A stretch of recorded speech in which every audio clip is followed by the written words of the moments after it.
That's exactly what happened in December 2025, and honestly, I can't stop thinking about it. It's not just another sensational headline or a fleeting news alert that disappears after a few days. This is a story about a family, the kind you think you know because you've seen them on screen, but the reality is so much deeper, so much messier. It's about a father's fierce love, a mother's honest regrets, and a son who's been fighting battles that most people never even realized were happening behind closed doors. If you grew up watching movies in the 80s or 90s, and let's be real, if you're around my age, those movies shaped your entire sense of humor and heart. Rob Reiner is basically woven into your personal history. He's the guy behind When Harry Met Sally, The Princess Bride, Stand By Me, Misery, A Few Good Men. These weren't just films. They were rites of passage, the lines you still toss around with friends, the scenes that hit you right in the gut, even decades later. Rob didn't just create blockbusters, he created the backdrop to people's lives. But behind all those unforgettable moments, there was something even more impressive, a $200 million fortune built on decades of relentless creativity, smart business moves, and a kind of Hollywood magic that seems nearly impossible today. Rob founded Castle Rock Entertainment in 1987, not just to make his own movies, but to back projects that would become cultural touchstones, like Seinfeld, The Shawshank Redemption, and The Green Mile. That company alone sold for $160 million, an almost unbelievable sum. Rob lived in a $20 million Malibu mansion and owned a $13.5 million Brentwood home. By every definition, he was part of Hollywood royalty, famous, wealthy, respected, and, at least from the outside, living the dream. But as we're reminded again and again, no amount of money, no mountain of accolades can protect a family from tragedy. Sometimes, the darkest moments come crashing through the golden veneer, uninvited and unstoppable. In December 2025, everything changed. One quiet Sunday, Rob and his wife Michelle were found dead in their Brentwood home, a place that had been their sanctuary, a symbol of everything they'd built together.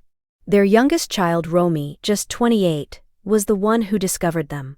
Try to imagine what that's like, not just the shock, but the way it must echo through every corner of your memory and future. There are things you can never unsee, moments that will always divide your life into before and after.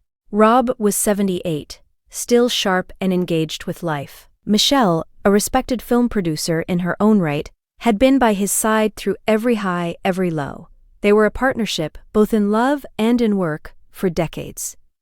And then, without warning, it was over. The cause was sudden and brutal, knife wounds.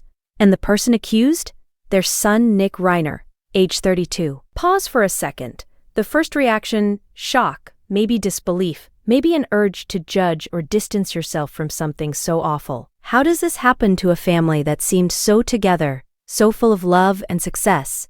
But the more you learn, the more complicated it becomes. Nick's struggles weren't a secret. For years, he'd spoken out about what he called his dark years, battling addiction, mental illness, cycling through rehab after rehab. He wasn't hiding. If anything, he was trying desperately to be understood. In 2016, he co-wrote Being Charlie, a film based on his own journey. Rob directed it, not to capitalize on family pain, but to reach out, to bridge the gap between father and son, to say, I want to understand what you're going through. How many parents would go that far to connect? Nick's interviews from that time are raw and real. He talked about the chaos, the people he met, the moments that broke him, and the ones that gave him hope. He spoke about coming home, about wanting so badly to be well. But recovery isn't a straight line, and sometimes it's not even a line at all. It's a maze, full of setbacks and heartbreak. Rob and Michelle weren't silent either. In a 2015 interview with the LA Times, they talked about the helplessness that comes with watching your child struggle. They admitted that when Nick tried to tell them the treatment wasn't working, when he was reaching out for help, they didn't listen, because they were desperate, and they trusted the experts over their own instincts.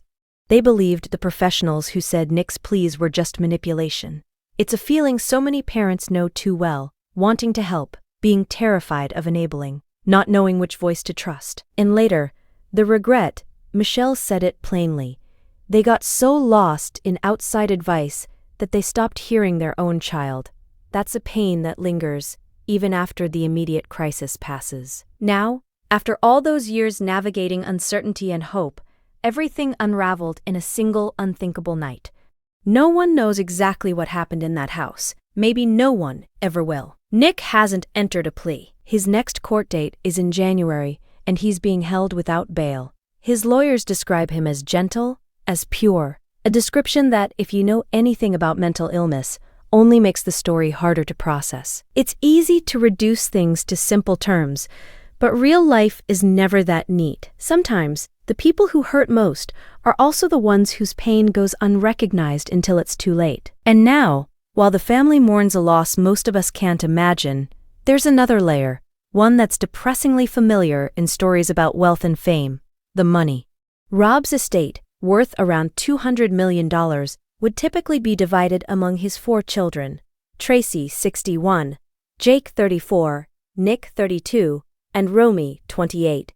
But with Nick facing murder charges, everything is frozen. The 3 siblings who aren't charged are already carrying unimaginable grief. Now they're also dealing with a legal limbo that could drag on for months, maybe years. The estate is locked up, every dollar tied to a tragedy that no amount of money can soothe. For Nick, there's the California Slayer rule.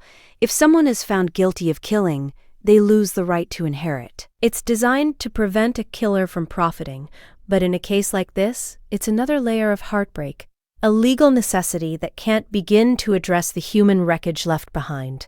It's a story that's hard to talk about, even harder to understand. But if you've ever known a family touched by addiction or mental illness, if you've watched someone you love struggle and felt powerless to help, it hits differently. It's a reminder that behind every headline is a history of love, hope, and pain, and that sometimes even the most successful families are fighting battles you'll never see on the surface. In the end, the Reiner story isn't just about Hollywood, or money, or even crime. It's about the limits of love, the weight of regret, and the way tragedy can strike where you least expect it, leaving questions that may never have answers, and a family forever changed.